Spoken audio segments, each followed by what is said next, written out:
Plastic ड्रममध्ये सुमारे 30 ते 35 वर्षीय अज्ञात तरुणाचा मृतदेह आढळला। हातपाय बांधलेले, अंगावर वार केल्याच्या खुणा। राहुरी तालुक्यातील बारागाव नांदूर येथील देवकर वस्तीवरील डावा कालव्याच्या कडेला 2 जून रोजी सकाळच्या सुमारास एका 100 लिटरच्या प्लास्टिकच्या पिपात सुमारे 30 वर्ष वयाच्या अज्ञात तरुणाचा मृतदेह आढळून आला आहे। यामुळे बारागाव नांदूरसह राहुरी तालुक्यात खळबळ उडाली आहे।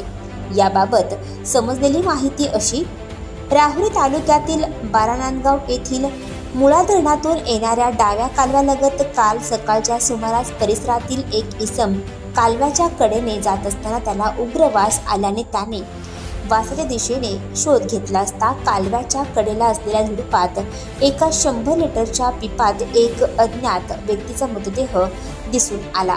त्या इसमाने तात्काळ पाहिलेल्या घटनेची माहिती धनराज गाडे यांना कळवली। गाडे यांनी याबाबत त्वरित पोलीस प्रशासनाला माहिती दिली। त्यानुसार श्रीरामपूरचे अप्पर पोलीस अधीक्षक वैभव कलुबर्मे, उपविभागीय पोलीस अधिकारी डॉक्टर बसवराज शिवपूजे, राहुरीचे पोलीस निरीक्षक संजय ठेंगे यांनी फौजफाटासह घटनास्थळी धाव घेतली। त्यावेळी तेथे एका प्लास्टिकच्या पिंपात अंदाजे 30 ते 35 वर्षीय तरुणाचा नॉयलॉन दोरीच्या साह्याने हातपाय बांधलेल्या अवस्थेत मृतदेह आढळून आला।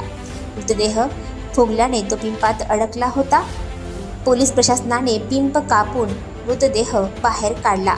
त्यावेळी मृत व्यक्तीच्या अंगावर अनेक प्राणघातक वार केल्याचे दिसून मृतदेह कुजलेल्या अवस्थेत दिसून आला। या दरम्यान नगर येथील श्वान पथकाला व ठसे तज्ञांना घटनास्थळी पाचारण करून आरोपींचा माग घेण्याचा प्रयत्न केला, मात्र दुपारपर्यंत आरोपींचा कोणताही सुगावा लागला नाही। पोलीस प्रशासनाने घटनास्थळी पंचनामा करून मृतदेह ताब्यात घेऊन उत्तरीय तपासणीसाठी राहुरीच्या ग्रामीण रुग्णालयात पाठविला। आणखी नवनवीन व्हिडिओ पाहण्यासाठी आत्ताच आमच्या स्टार TV 9 चॅनलला सबस्क्राईब करा, लाईक करा, शेअर करा। Bureau report, star TV 9, Rahuri, Ahmednagar.